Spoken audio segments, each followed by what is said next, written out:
Hello cadets, Jai Hind to everyone. Your most welcome in your channel army boys Gyan Sagar.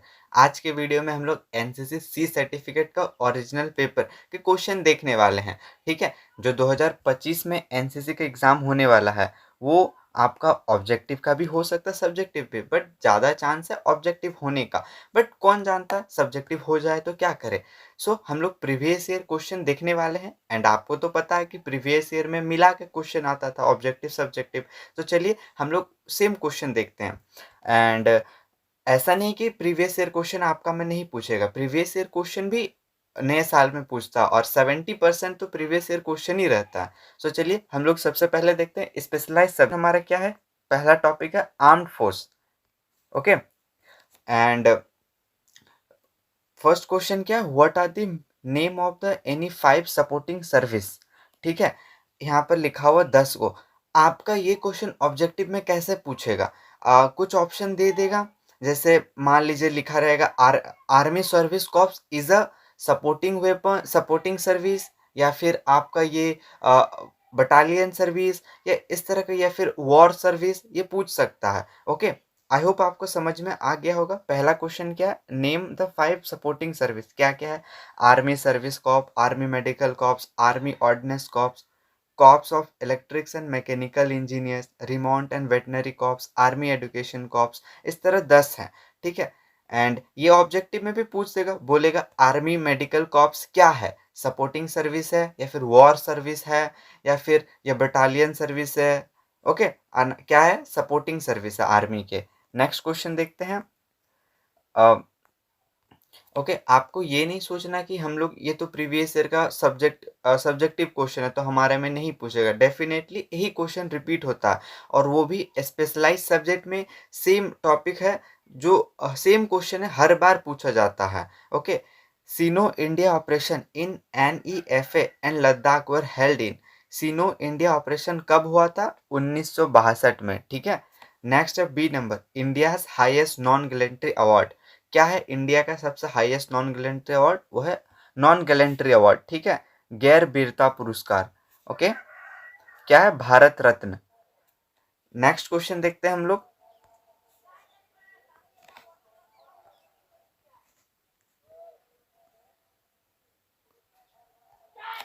C number, there are dash commands headquarter of army. Army के कितने commands हैं।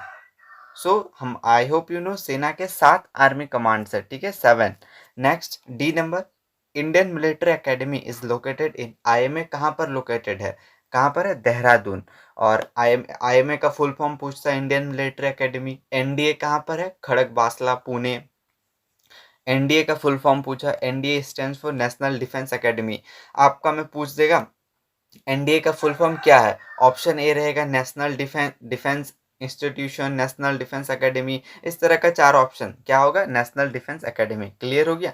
फिर map reading मानचित्र अध्ययन। Okay, ये जो specialise subject है ना, इसमें कुछ नया क्वेश्चन नहीं बनेगा। सेम पुराने क्वेश्चन को ही आपसे पूछेगा, बस ऑब्जेक्टिव रहेगा और कुछ नहीं।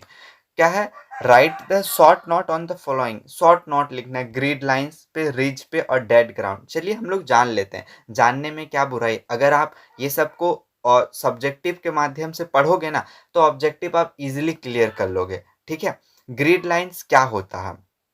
A map is covered with a network of purple lines and some running north and south and other west to east. These form a series of small square all over the map. These lines are known as a grid lines used to take out grid reference of object on a map. Grid lines क्या है?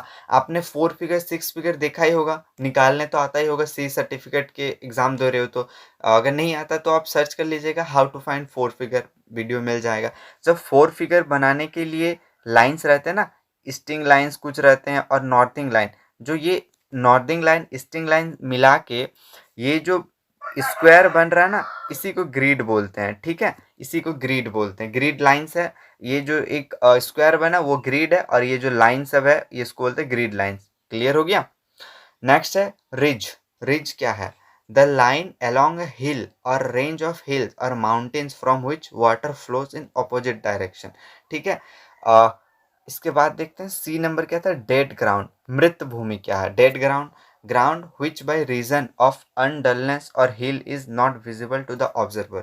ये question कैसे पूछेगा, पूछेगा the ground which is not visible by the observer, और option दे दिया रहेगा dead ground, broken ground और high ground and low ground. Answer क्या होगा, ऐसी भूमि जो मतलब दिखता नहीं है, विजिबल नहीं है, ठीक है, तो उसको हम लोग डेड ग्राउंड बोलते हैं। मतलब ऐसा जमीन समतल है, फिर बीच में कहीं थोड़ा गड्ढा रहता है, फिर समतल, तो ये जो जमीन है ना, ये डेड ग्राउंड हो गया। यहाँ दिखेगा नहीं, यहाँ पर अगर कोई खड़ा होगा तो वो उसको सीधा दिखेगा ना, ये नीचे वाला जगह दिखेगा नहीं। इससे एनिमी इस तरह के जमीन में छुपते हैं, बोल सकते हो मूवमेंट करते हैं। डेड ग्राउंड क्लियर हो गया। नेक्स्ट देखते हैं 4 number, fill in the blanks. क्या है, there are dash types of north. North के कितने प्रकार हैं, 3 टाइप्स का नॉर्थ होता है, true north, magnetic north and great north. And C certificate वालों, आपसे रिक्वेस्ट है हल्के में मत लीजिएगा कि ऑब्जेक्टिव पूछेगा तो हम लोग बस ऑब्जेक्टिव ही क्वेश्चन पूछेंगे। मेरा आपसे रिक्वेस्ट है कि आप सब्जेक्टिव क्वेश्चन को भी देखिए, इससे क्या होगा कि आपका आपका ही नॉलेज बढ़ेगा, ना कि मेरा। क्योंकि आप जब आगे एसएसबी में जाओगे, आप बोलोगे कि मेरे पास सी सर्टिफिकेट है, तो आपसे क्वेश्चन पूछेंगे और आप अगर पढ़े होगे तो ना बताओगे। और ऑब्जेक्टिव के लिए तो हमें पता कैसे पढ़ते हैं, बस ऊपर ऊपर पढ़ के पार हो जाते हैं, ठीक है। सब्जेक्टिव में आप ध्यान से पढ़िए। B number, official maps are prepared by dash. जो इंडिया का मैप्स होता है वो कौन बनाता है, सर्वे ऑफ इंडिया। क्लियर है। Dash, the dash is use for plotting and measuring bearing on the bearing and distance on a map. Map पे, ठीक है, मानचित्र पे हम लोग किसकी मदद से एंगल निकालते हैं, ठीक है, एंगल निकालते हैं या फिर प्लॉटिंग करते हैं, किसके मदद से, मैप पे सर्विस प्रोटेक्टर। और अगर लिखा रहता है ग्राउंड पे हम लोग किसकी मदद से एंगल निकालते हैं, वो होता है आपका कंपास। क्लियर है, ये भी पूछ सकता है। नेक्स्ट है blue colour on A map depicts. जो ब्लू कलर है वो क्या दिखाता है मैप में, वाटर, ठीक है, पानी को। नेक्स्ट क्वेश्चन देखते हैं। E number, there are 2 types of slope. Slope question में ही आंसर बता दिया। There are dash types of slope. ढलान के कितने प्रकार होते हैं, 2 तरह के ढलान होते हैं। क्या क्या, एक होता है रेगुलर स्लोप और एक होता है इरेगुलर स्लोप। क्लियर है। नेक्स्ट है draw the conventional sign of the following. Conventional sign आपका में कैसे पूछेगा, मान लीजिए एक कन्वेंशनल साइन बना दिया, कोई कन्वेंशनल साइन बना देगा। जैसे मान लीजिए ये वाला आपका क्वेश्चन रहेगा, एक सर्कल बना देगा और 4 गो ऑप्शन रहेगा, रहेगा वॉल, ड्राई वॉल, कुछ भी 4 ऑप्शन रहेंगे। आपको बताना होगा ये कौन सा कन्वेंशनल साइन है। इसके लिए आपको पढ़े हुए होना होगा ना, सब पढ़ोगे तो ना आप बता पाओगे। सो पहला है पोस्ट ऑफिस। पोस्ट ऑफिस को कैसे बनाते हैं, ऐसे रेक्टेंगल और बीच में आपको ना पीओ लिखना होगा। पीओ करके आपको डिब्बा के बीच में लिखिएगा पीओ, फिर उसके बाहर में एक रेक्टेंगुलर सर्कल, मीन सर्कल नहीं रेक्टेंगल बनाइएगा। चर्च, चर्च तो ये है सबको पता है। ड्राई वॉल, सर्कल करना है और उसके बीच में मीन्स कुछ नहीं करना है। और अगर आप सर्कल करते हो और उसके बीच में मीन्स कलर कर देते हो, भर देते हो, तो ये बन जाएगा आपका वॉल, मीन्स वेल, मीन्स ये है ना भरा हुआ कुआं, इसमें पानी है, और ये है सूखा कुआं। क्लियर है। मस्जिद, नेक्स्ट फोर्ट, ये सारे कुछ इंपॉर्टेंट भी हैं। ओके, नेक्स्ट देखते हैं हम लोग, what are the use of service protractor. देखिए मैं क्यों बोल रहा हूँ कि आपको सब्जेक्टिव की तैयारी करो। अगर आप सब्जेक्टिव पढ़ोगे ना तो आपका ऑब्जेक्टिव इजीली क्लियर हो जाएगा। आप इस क्वेश्चन को देखिए और इसका आंसर पढ़ो, देखिएगा इससे कितने सारे सब्जेक्टिव क्वेश्चन बनते हैं। सर्विस प्रोटेक्टर का क्या यूज है, पहला, use of plotting and measuring bearing on paper of A map. Map पे मेजर बेयरिंग को मापने के लिए और मेजर करने के लिए सर्विस प्रोटेक्टर का यूज करता है। सेम क्वेश्चन एक ऑब्जेक्टिव में पूछा था। इस तरह के क्वेश्चन बनते हैं। अगर आप ऑब्जेक्टिव मीन्स सब्जेक्टिव पढ़ लेते हो ना तो आपका ऑब्जेक्टिव तो हो ही जाएगा।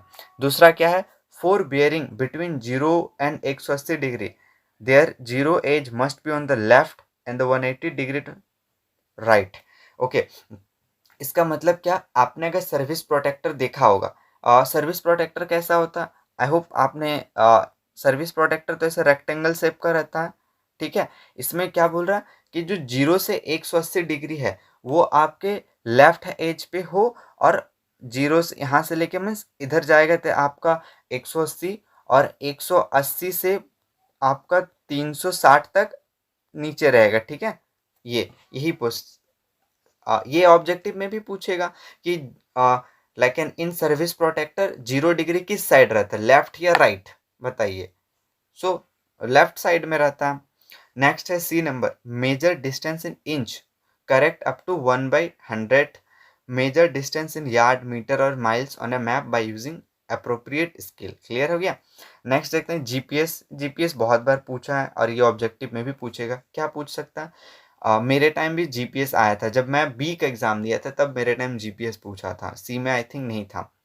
Global positioning system is a system of satellite and service that allows people and device to pinpoint their precise location on earth।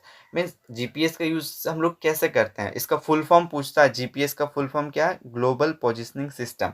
GPS से हम लोग एक सैटेलाइट बेस्ड नेविगेशन सिस्टम है जीपीएस। आप ना पॉइंट वाइज आंसर लिखिएगा, उससे better होता है। एक पहला point, GPS is a like an satellite based navigation system, ठीक है। दूसरा पॉइंट में लिखिएगा, it is design to find out the precise location of the object on the earth surface, ठीक है। थर्ड पॉइंट लिखिएगा, GPS operationally constellation consists of 34 satellite that orbit on a earth in 12 hours। Means GPS एक ही GPS नहीं है, 24 से 30 के बीच में GPS रहता है जो अर्थ का ऑर्बिट में घूमते रहता है। क्लियर हो गया। और जीपीएस को किसने बनाया है वो भी पूछ सकता है, तो किसने बनाया है? यूएसए। ओके, ये भी एक पॉइंट में आप लोग लिखिएगा, यूनाइटेड स्टेट ऑफ अमेरिका। और ये कब स्टार्ट हुआ? 1970, I think yes, I am correct, 1970 में जीपीएस स्टार्ट हुआ। ये भी आप लिखिएगा, ये 2 पॉइंट आप ऐड कर दीजिएगा। नेक्स्ट है, what are the points to be kept in mind during night march. Night march के समय क्या क्या सावधानियां बरतनी चाहिए? While marching, do not cough, talk or make any noise। Night marching means आप रात में चल रहे हो, आप कोई ऑपरेशन जा रहे हो रात में, तो किस चीज़ का ध्यान रखोगे? मीन्स कफ नहीं करना है, मतलब खांसना नहीं है, बात नहीं करना है। दूसरा number, while marching keep interpersonal distance in mind. आप जब मार्च कर रहे हो तो आपके बडीज के डिस्टेंस आपको पता होनी चाहिए। Third number, party must ensure safety and security. आपको अपना सेफ्टी और सिक्योरिटी को इंश्योर करना कि कैसे जाओगे, कैसे वापस आना है। Smoking using any kind of light is strictly prohibited. Smoking नहीं करना, क्योंकि नाइट विजन में अगर आप स्मोकिंग करोगे ना क्लियरली दिखता है, क्योंकि नाइट विजन क्या होता है, वो एनर्जी को डिटेक्ट करता है। सो आप जब स्मोकिंग करोगे तो आप स्मोकिंग से लेकिन आपका एनर्जी रिलीज होगा ना, लाइट आप आग जलाओगे लाइटर से, जो कैसे भी, तो वो नाइट विजन से कैप्चर हो जाता है। फिर fifth number, to read night march chart use forested torch, ठीक है। ये स्पेशल टाइप का टॉर्च है, फॉरेस्टेड टॉर्च। नेक्स्ट देखते हैं हम लोग, नेक्स्ट क्वेश्चन क्या। नेक्स्ट टॉपिक है field craft and battle craft, FCBC, जो 30 मार्क्स का आपका भी पूछेगा। 25 से 30 मार्क्स का आपके ऑब्जेक्टिव हो तो ऑब्जेक्टिव, नहीं तो सब्जेक्टिव में तो पूछेगा ही, ठीक है। And why do we see things, हम लोग चीज़ें क्यों दिखाई देती है? वाई थिंग्स आर सीन, चीज़ें क्यों दिखाई देती है? सो हम सबको पता है क्या है, 6S and 1M। Okay, 6S and 1M। आपको पूछ सकता है कि चीज़ें क्यों दिखाई देती है, और ऑप्शन में रहेगा, ऑप्शन ए रहेगा 6S1M, ऑप्शन बी रहेगा 7S1M, इस तरह का, और 3-4 रहेगा। कौन सा राइट आंसर है? Option A 6S1M। क्या है 6S and 1M? 6S का मतलब है shape, shadow, silhouette, surface, shine and spacing, ये है 6S। और 1M का मतलब है मूवमेंट। क्लियर हो गया। इससे हम लोग चीज़ों को दिखाई देती है। कहीं कहीं आपका बुक में 7S भी दिया रहता है, बट राइट आंसर है 6S and 1M। क्लियर हो गया। नेक्स्ट देखते हैं हम लोग 10 number, write down any 5 methods of judging the distance. फासले का अनुमान लगाने के लिए कोई 5 तरीके बताइए। किन तरीकों से हम लोग कोई भी डिस्टेंस का पता लगा सकते हैं हम। पहला है unit and measurement, अप्रियंस method, section average, की रेंज, हेल्बिंग, ब्रैकेटिंग एंड एक्स्ट्रा है फ्लैश एंड साउंड। ओके, सो हम लोग जनरली हमारे बुक में 6 ही पढ़ते हैं, तो आप 6 ही लिखिएगा। नेक्स्ट देखते हैं, fill in the blanks. Distance are overestimate with light is dash. Prakash dash होने पर दूरी का अनुमान ज्यादा लगाया जाता है। कब कब अगर लाइट ज्यादा क्या है, कम है होगा या ज्यादा होगा, तब हम लोग डिस्टेंस को ज्यादा मेजर करते हैं। लाइट जब खराब होगा ना, मीन्स कम लाइट है, तो हम लोग डिस्टेंस हमसे ज्यादा मेजर हो जाता है। नेक्स्ट ये देखिए, सेम क्वेश्चन हमने डेड ग्राउंड के बारे में आगे पढ़ा, उसी का क्वेश्चन है। Dash ground that is hidden from observer view. कौन सा ग्राउंड है जो ऑब्जर्वर के आई से व्यू मीन्स हिडन रहता, नहीं दिखाई देता, वह डेड ग्राउंड। इस तरह का क्वेश्चन पूछेगा। इसीलिए मैं बोल रहा हूँ, आप सब्जेक्टिव क्वेश्चन को देखिए। प्रीवियस ईयर में जितने भी सब्जेक्टिव क्वेश्चन है उसको पढ़िएगा, तो आपका ना ऑटोमेटिकली ऑब्जेक्टिव के जितने भी डाउट्स है क्लियर हो जाएगा। नेक्स्ट है C number, dash method is also term as the 100 yard method. 100 yard method से किसे किसे कहते हैं, यूनिट ऑफ मेजरमेंट मेथड, क्योंकि इस मेथड में हम लोग 100 यार्ड तक मेजर करते हैं। Section is normally split into dash and dash group. जो सेक्शन होता, आपसे ये पूछेगा एक सेक्शन में कितने जवान होते हैं, सो कितने जवान होते हैं, 10 जवान। क्लियर हो गया। और सेक्शन का कमांडर कौन होता है, हवलदार रैंक का, ये भी पूछ सकता हो आपका ऑब्जेक्टिव में। और सेक्शन को कितने भागों में बांटा गया है, एक होता है असोल्ट ग्रुप, एक होता है सपोर्टिंग ग्रुप। दूसरा फिर ई नंबर मीन्स पांचवा क्वेश्चन है, dash is a section formation is used for negotiating obstacle like ditches. मीन्स जो डीचेस होता है, डीचेस मतलब क्या बोले, गड्ढा, और मीन्स गड्ढा या फिर खाई बोलो, मीन्स छोटा मोटा, वो सबको पार करने के हम लोग कौन सा फाइल फॉर्मेशन लेते हैं, वो है सिंगल फाइल फॉर्मेशन। क्लियर हो गया। ये सब मैंने जो सेक्शन फॉर्मेशन वो डिटेल में बताया, आप जाके एक प्लेलिस्ट है एनसीसी ए बी एंड सी 2025 का, इसको देखिएगा। इसमें बहुत सारे वीडियो अपलोडेड हैं जो आपके टारगेटेड है 2025 के लिए। ओके, तीनों सर्टिफिकेट के लिए, ऑब्जेक्टिव भी है, सब्जेक्टिव भी है। नेक्स्ट देखते हैं हम लोग। नेक्स्ट क्वेश्चन क्या है, name the circumstances when field signal are required to be best. उन परिस्थितियों का नाम दे जहां फील्ड सिग्नल का उपयोग किया जाना चाहिए। फील्ड सिग्नल का उपयोग कहाँ किया जाना चाहिए, फील्ड सिग्नल क्या क्या होता है। लेकिन फील्ड सिग्नल एक क्वेश्चन पूछता है ऑब्जेक्टिव में, how many types of signal. Signal के 3 तरीके के होते हैं, एक होता है आपका हैंड से सिग्नल देना, वेपन से, और एक होता है विशल से। 3 तरह के, ठीक है। फील्ड सिग्नल कहाँ कहाँ जरूरी है, इस क्वेश्चन में क्या बोला गया है, field signal are alternate means of giving orders and control troops. Field signal means अपने जो ट्रूप है, आप अगर सेक्शन के कमांडर हो, सपोज आपके पास कोई रैंक है, आप अगर आपके पास सार्जेंट का रैंक है, आपके अंडर में 10 कैडेट हैं, आपको उन्हें कमांड करना, तो आप उन्हें फील्ड सिग्नल दोगे ना, अपने हाथों से कुछ इशारा करोगे, अपने वेपन से कुछ करोगे, या आपके पास विसिल है तो विसल से करोगे, वही है फील्ड सिग्नल। फील्ड सिग्नल का यूज करते हैं ऑर्डर और कंट्रोल करने के लिए। When voice control means suppose आप कॉलेज में एनसीसी करते हैं, हम लोग सब कॉलेज में एनसीसी करते हैं, कॉलेज में दूसरे क्लासेस भी तो चलते हैं। आप सीनियर हो, आपको अपने ट्रूप को ऑर्डर देना, बट आप चिल्ला सकते नहीं हो, क्या करोगे, फील्ड सिग्नल सिग्नल दोगे, हाथ से सिग्नल दोगे, या फिर अपने वेपन से सिग्नल दोगे, या विसल तो धीरे धीरे बजा सकते हो विसल, ठीक है। तो वही है, ठीक है। Control over troops deploy could be exercise better by field signal than by the voice control. ठीक है, वॉइस से अगर आप आवाज करोगे तो दूसरे डिस्टर्ब होंगे, एनिमी को पता चल जाएगा। कब कब हम लोग, there are various occasion when voice control is not possible। battle noise means suppose जब आप आर्मी के पॉइंट ऑफ व्यू से देखिए, जब फायरिंग हो रहा उस समय आप चिल्लाओगे तो आप आवाज जाएगा नहीं, आपको फील्ड सिग्नल देना होगा, battle noise. Need for silence, जहाँ साइलेंस दिखा रहा है मेंटेन करना है।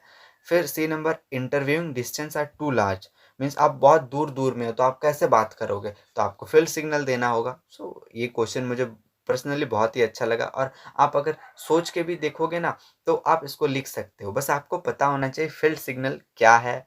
फील्ड सिग्नल क्या है? ऑर्डर देना और कमांड करना अपने ट्रूप को। कब? जब हम लोग वॉइस से काम नहीं चला सकते। क्लियर हो गया? Next 13 number, when are distance overestimated while judging distance during day time? जब हम लोग दिन पे डिस्टेंस को मापते हैं तो क्यों ओवर एस्टिमेट हो जाता है? मन ज़्यादा दूरी माप लेते हैं क्योंकि लाइट इज़ बैड। जब लाइट खराब हो तब होता है। ओके। फिर बी नंबर है, the sun is in the observer's eye. अगर हमारे आंखों के सामने सन है तो डिस्टेंस में अधिक माप देते हैं हम लोग। The object is small in relation to the surrounding object. जो हमारा टारगेट है, मान लेते हैं जो ये पिंक कलर का है, आप देख सकते हो ये जो डॉट है ये हमारा टारगेट है, बट इसके सामने जो अदर टारगेट है रेड कलर में वो बड़े बड़े हैं। ओके, सो बड़े बड़े हैं। हमारे टारगेट के कंपेरिजन पे अदर ऑब्जेक्ट जब बड़े बड़े होते हैं तब हमारा डिस्टेंस ज़्यादा मेजर हो जाता है। फिर looking through a valley of a narrow lane, या फिर लाइंग डाउन अगर हम लेट के मापते हैं तो। नेक्स्ट देखते हैं हम लोग, what are the various method of indication of landmarks. जो स्थलों के संकेत के विभिन्न तरीके को लिखें। पहला है direction method, reference point method, clock ray method, degree method, finger breadth and hand span method, या डिस्क्रिप्शन मेथड। तो मान लीजिए ये भी लिखा रह सकता है, ये 3 गो ऑप्शन दे देगा। द रेफरेंस पॉइंट मेथड हम लोग किस लिए यूज करते हैं? इंडिकेशन ऑफ लैंडमार्क्स के लिए। क्लियर हो गया? क्या है? Introduction to infantry weapons and equipment, 15 marks का पूछा गया है। Fill in the blanks. पहला question, the calibre of 5.56 mm INSAS rifle is. जो 5.56 mm इंसास राइफल है उसका कैलिबर कितना है? सो राइट आंसर है 5.56 mm। नेक्स्ट देखते हैं हम लोग, length of 5.56 mm INSAS rifle is. कितना होता है इंसास राइफल का लेंथ? 960 या फिर 1110। मीन्स एक होता है विदाउट बैनॉट और विद बैनॉट, दोनों लिख दिया, बेटर है। ठीक है। नेक्स्ट देखते हैं हम लोग क्या है, C number, weight of 5.56 mm INSAS bayonet is. जो इंसास राइफल है उसका बैनॉट यानी कि जो चाकू बोलो उसको, वो कितना वेट का होता है? 305 ग्राम। डी नंबर क्या है, principle of operation of 5.56 mm INSAS is dash. Operation 5.56 mm INSAS, उसका प्रिंसिपल क्या है? क्या है? Gas operation. ठीक है। नेक्स्ट है E number, effective range of 5.56 mm INSAS is dash metre. जो 5.56 mm इंसास है उसका इफेक्टिव रेंज कितना है? 400 मीटर। ठीक है, इंसास का। और एसएलआर का कितना होता है? 300 यार्ड और 275 मीटर। क्लियर हो गया? नेक्स्ट है mode of fire in respect of 5.56 mm INSAS. जो इंसास राइफल है उसमें कितने तरीके के फायरिंग होते हैं? एक होता है सिंगल शॉट, दूसरा है 3 राउंड ब्रस्ट जिसको टीआरबी बोलते हैं। और इंसास से हम लोग ऑटोमेटिक फायरिंग नहीं कर सकते। क्लियर हो गया? ऑटोमेटिक के लिए आपका AK-47 वगैरह है। ठीक है। नेक्स्ट क्वेश्चन देखते हैं हम लोग, जी नंबर यानी कि आपका 7 number, there are dash type of ammunition that are fired from 5.56 mm INSAS. Means INSAS rifle से हम लोग कितने तरीके के एम्यूनेशन फायर करते हैं? 4 तरह के। ठीक है। नेक्स्ट है the battalion support weapon are dash and dash. जो बटालियन सपोर्ट वेपन है क्या क्या है? ठीक है, so 81 mm mortar and anti tank guided missile. Next है इंसास का full form, Indian small arm system. SLR का फुल फॉर्म क्या होता है बताइए? Self loading rifle. The full form of ATGM, ATGM का फुल फॉर्म क्या? Anti tank guided missile, ATGM. Okay. Next question देखते हैं हम लोग। Next question 16 number, inordinate cause of stopping in .22 rifle. .22 rifle को रोक पड़ने के किन्हीं 2 कारण का उल्लेख करें। जो पॉइंट आपने भी .22 राइफल .22 राइफल चलाया है। ठीक है, हम लोग जब फायरिंग रेंज पे जाते हैं ठीक है, आपने तो हम लोग को .22 राइफल से ही फायरिंग करने को मिलता है अनलेस एंड अनटिल आप टीएससी कैंप करोगे। टीएससी कैंप आरडीसी में आपको आई थिंक एसएलआर या इंसास इंसास से मौका मिल सकता फायरिंग करने का रेयर केस में। अदरवाइज .22 राइफल ही एनसीसी कैडेट को मिलता है। आप देखिएगा फायरिंग करते करते बीच में कभी कभार इंसा .22 रुक जाता है। ठीक है, क्यों रुक मीन्स एक होता है एम्प्टी मैग, और क्या कारण है उसका है एम्प्टी मैग या फिर wrongly filled mag. Means magazine को जब हम लोग गलत तरीके से भर देते हैं मिस फायर हो जाता है, बहुत ज़्यादा मिस फायर होता है .22 राइफल।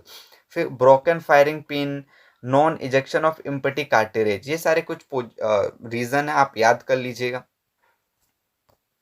नेक्स्ट है मिलिट्री हिस्ट्री। मिलिट्री हिस्ट्री इसके कुछ क्वेश्चन बता मीन्स क्वेश्चन है, चलिए देखते हैं। मिलिट्री हिस्ट्री इसमें ऑब्जेक्टिव ये सारे टॉपिक जस्ट एफसीबीसी और फील्ड क्राफ्ट मैप रीडिंग इसमें थोड़ा सा बस खाली सब्जेक्टिव रहता, अदरवाइज सारा ऑब्जेक्टिव ही रहता। Dash was the chief of army staff of India during 1971 Indo पाक वॉर। 1971 का इंडो पाक वॉर के समय भारत का चीफ ऑफ आर्मी स्टाफ कौन था? Field marshal Sen SHFG Manik Sao. Okay, आप इसका फुल फॉर्म देख सकते हो गूगल में, मुझे भी याद नहीं है। ओके, सैम मानिक साव 1971 के समय चीफ ऑफ आर्मी स्टाफ। इन्हीं इसी वॉर के बाद आई थिंक 1981 में इन्हें ये मिला आपका फील्ड मार्शल का रैंक। नेक्स्ट है B number. Dash Pakistani soldier were taken as prisoner during 1971 war. जो 1971 का वॉर है उस समय कितने पाकिस्तानी सोल्जर को मीन्स कैप्चर किया गया, प्रिजनर कैदी बनाया गया? कितने हैं? 93,000। ठीक है, ऑप्शन में ना कभी कभार 93,000 नहीं देता है। लाइक ऑप्शन ए रहेगा 90,000, option B 95,000, option C 1,00,000, option D 92,000। So right answer क्या होगा उसमें? 90,000। सो कहीं कभी कभार इसका आंसर 90,000 भी हो सकता है, और या फिर एग्जैक्ट तो 93 है, अदरवाइज 90 भी कभी कभार ऑप्शन पे नहीं रहा तो 90 को ही क्लिक करना, आपको टिक करना है। क्लियर हो गया? बैटल ऑफ हिल्ली टुक प्लेस इन द ईयर। जो हिल्ली का बैटल है वो कब हुआ? 1971 में, 1971। Operation launch by Indian army to evict Pakistani intruders in Kargil was code named by dash operation Vijay. ठीक है, नेक्स्ट है Kargil conflict took place in the year. जो कारगिल की लड़ाई वो कब हुई? 1999 में। ठीक है, नेक्स्ट क्वेश्चन देखते हैं। Give names of any 5 recipient of Param Vir Chakra. किन्हीं 5 परमवीर चक्र विजेताओं के नाम लिखें। कोई भी लिख सकते हो, मेजर सोमनाथ शर्मा। आगे देखते हैं और क्या क्या है। लेफ्टिनेंट नायक करण सिंह, फिर आप नायक जादूनाथ सिंह, कैप्टन गुरबचन सिंह सालरिया। आपको तो 5 को तो Subedar Bana Singh, captain Vikram Batra, lieutenant Manoj Kumar Pandey, rifleman Sanjay Kumar, कोई भी 5 लिख देना। ठीक है, अल्बर्ट इक्का। ठीक है, बस एक चीज ध्यान रखिएगा, ये भी पूछता है ना कभी कभार, एक क्वेश्चन पूछता है, ये जो आप देख रहे हो जिसको मैंने सर्कल किया है, ठीक है, ये जो फ्लाइंग ऑफिसर निर्मलजीत सिंह, ये है बस आईएफए के एक ही ऐसे सोल्जर हैं जो आईएफए के हैं, इंडियन आर्म्ड एयरफोर्स के हैं। एयरफोर्स के बस एक ही सोल्जर है फ्लाइंग ऑफिसर निर्मलजीत सिंह सिखान, जिसको परमवीर चक्र मिला है। नहीं तो बाकी सारे 20 के 20 21 में से 20 आर्मी के और एक गो है एएफए के। क्लियर हो गया? नेक्स्ट क्वेश्चन देखते हैं क्या हमारा। Right a short note on Indo पाक वॉर और इंडो पाक कॉन्फ्लिक्ट। देखिए इंडो पाक है ना, इसका शॉर्ट नोट लिखना है। अगर आप इसको पढ़ोगे ना, इससे आपका बहुत सारे ऑब्जेक्टिव क्वेश्चन क्लियर हो जाएंगे। इंडो पाक वॉर क्या है, आप इसको ध्यान देखिए। इफ़ यू विश तो you can just take a screenshot और आप खुद भी पढ़ सकते हो। क्लियर है? इतना बड़ा पढ़ो, और कुछ मेन पॉइंट मैं पढ़ देता हूँ। ठीक है, जैसे इन independence movement broke out in east Pakistan which was, ठीक है, ईस्ट पाकिस्तान में हुआ, स्टार्ट हुआ। ओके, ईस्ट पाकिस्तान किसे बोलते हैं? बांग्लादेश को। ठीक है, जो बांग्लादेश है वो पहले तो पाकिस्तान का ही भाग था ना, तो पूछता है कि बांग्लादेश लिबरेशन कब हुआ, 1971 में। ओके, आप इसको आगे खुद पढ़िएगा। ओके, आप चाहे तो स्क्रीनशॉट ले लीजिए, आप इसको पढ़िए, आपको इसमें बहुत सारे नॉलेज मिलेंगे और इसी चीज से क्वेश्चन पूछेगा। ये भी पूछ सकता, देखिए एक है यहाँ पर, जैसे यहाँ पर देखिए, यहाँ पर लेफ्टिनेंट जनरल ए के नाइजी, ठीक है, ए के नाइजी पूछ देगा कि 1971 के समय पाकिस्तान के जनरल कौन थे, क्या होगा, लेफ्टिनेंट जनरल ए के नाइजी। क्लियर हो गया? आई होप आपको ये क्वेश्चन क्लियर हो गया। नेक्स्ट देखते हैं हम लोग, not on battle of Tololing. जो टोलोलिंग का बैटल है उस पर शॉर्ट नोट लिखिए। आपसे ये भी पूछ सकता है जो टोलोलिंग है वो किससे रिलेटेड है, किस वॉर से। ऑप्शन ए रहेगा 1962 से है, या 1965 से है, या 1971 से है, या 1999 से है। बताइए जो टोलोलिंग का वॉर है वो किससे संबंधित है। सो 1999 मीन्स आपका कारगिल वॉर से रिलेटेड है टोलोलिंग। सो आप इसको पढ़िए, आपको बहुत सारे आइडियाज़ मिलेंगे। जैसे the battle of Tololing was a fibred battle in a Kargil war between India's armed force troop from the northern light infantry who were aided by Pakistani backed irregular in 1999। मीन्स कारगिल वॉर के समय जो टोलोलिंग था ना वो इंडिया के कंसर्न से बहुत ही इंपॉर्टेंट था। ठीक है, जो क्योंकि ये नेशनल हाईवे, आपने वो मूवी देखा ही होगा, बॉर्डर या आई थिंक एलओसी वाला मूवी है, आप यूट्यूब में सर्च कीजिएगा। अराउंड 3 आवर्स का मूवी है, बहुत ही अच्छा मूवी है, देखिएगा। जिसको जो श्रीनगर से लेके लेह नेशनल हाईवे, इसको जो कैप लिंक है ना, इसी रास्ते से जितने भी एम्यूनेशन है और राशन वगैरह इंडिया को मिलता था उसको कैप्चर करना था। ठीक है, आगे आप पढ़ लीजिएगा इसको। ठीक है, नेक्स्ट देखते हैं, लास्ट टॉपिक है कम्युनिकेशन, 5 मार्क्स का पूछा है। What does the means of communication use nowadays. Communication का हम लोग किस तरीके से यूज कर सकते हैं यूज नाउअडेज। एक है line communication, radio, wireless, mobile telephones, wifi, wireless data communication. Means अभी के टाइम पे हम लोग कैसे यूज कर सकते हैं कम्युनिकेशन का। नेक्स्ट है what is the radio telephony and what do you mean by base. Base का मतलब क्या होता है, रेडियो टेलीफोनी क्या होता है और बेस का मतलब क्या है। यहाँ ये पूछता है व्हाट इज बेस का फुल फॉर्म भी पूछता है। Radio telephony is the procedure laid down to save time and secure the communication while speaking on radio. ठीक है, नेक्स्ट है बेस का फुल फॉर्म, बी से ब्रेविटी, ए से एक्यूरेसी, एस से सिक्योरिटी, एस से स्पीड। ओके, जिन्होंने भी ये लेक्चर पूरा देखा होगा ना, आई एम डैम श्योर, मैं उसको बताना चाहूँगा कि आपको एक अभी ऐसा फील आ रहा होगा कि आप अगर सब्जेक्टिव पढ़ोगे तो ऑब्जेक्टिव इजीली हो जाएगा। टू बी ऑनेस्ट मुझे बताने में तो ऐसा फील हो रहा है कि लाइक अब तो मैं पूरा एग्जैक्ट 110 में से 110 डेफिनेटली स्कोर करूँगा, 100+ ही स्कोर होगा। सो अगर आपको सी में अल्फ़ा स्कोर करना है, आप मैं आपसे रिक्वेस्ट करूँगा कि आप सब्जेक्टिव पढ़िए। सब्जेक्टिव पढ़ोगे तो आपका कॉन्सेप्ट क्लियर होगा और क्वेश्चन तो इजीली बन जाएंगे फिर।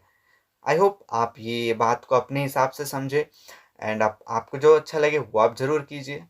And if you like this video so please like share and subscribe to your channel. So आपको जो भी नेक्स्ट अपडेट है वो आपको मिलते रहेंगे। Thanks for watching. जय हिंद टू एवरीवन।